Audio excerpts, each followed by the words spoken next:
Hello everyone, welcome to my channel Samantha vlogs. ఇవాళ చూపించబోయే recipe ఏంటంటే ఆలు వంకాయ కర్రీ అండి. ఇది చాలామందికి తెలుసు, అందరూ చేస్తారు కామన్గా. కాకపోతే నేను ఎలా చేస్తానో చూసేయండి. ఫస్ట్ అయితే బాణీలు పెట్టుకొని దాంట్లో ఆయిల్ వేసుకున్నాను. సన్నగా తరిగి పెట్టుకున్న ఆనియన్స్ ఇంకా పచ్చిమిర్చి వేసుకున్నాను. ఇందులోనే కరివేపాకు వేసేసుకొని అది కొద్దిగా ఫ్రై అయ్యాక అల్లం వెల్లుల్లి పేస్ట్ వేసుకున్నాను. అల్లం వెల్లుల్లి పేస్ట్ పచ్చివాసన పోయాక ఇప్పుడు మనం కట్ చేసి పెట్టుకున్న వంకాయలు ఇంకా ఆలు రెండు వేసేసుకొని ఫ్రై చేసుకోవాలి.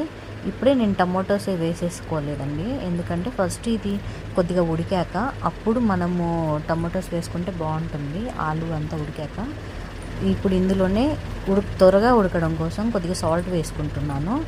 సన్నగా తరిగి పెట్టుకున్న టమోటో ముక్కలు కూడా వేసేసుకున్నాను. చాలా ఈజీగా, చాలా సింపుల్గా అయిపోతుంది. చపాతీలకైతే చాలా బాగుంటుంది కర్రీ ఇలా చేసుకుంటే. నేనైతే 2 స్పూన్ వరకు కారం తీసుకున్నాను, ఎందుకంటే కొద్దిగా స్పైసీగానే తింటారండి.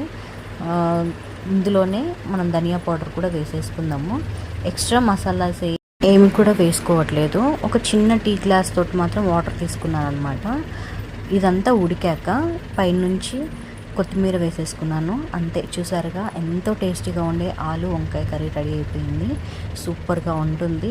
సింపుల్గా టేస్టీగా ఉండే వంకాయ కర్రీ రెడీ అయిపోయిందండి. Thank you for watching.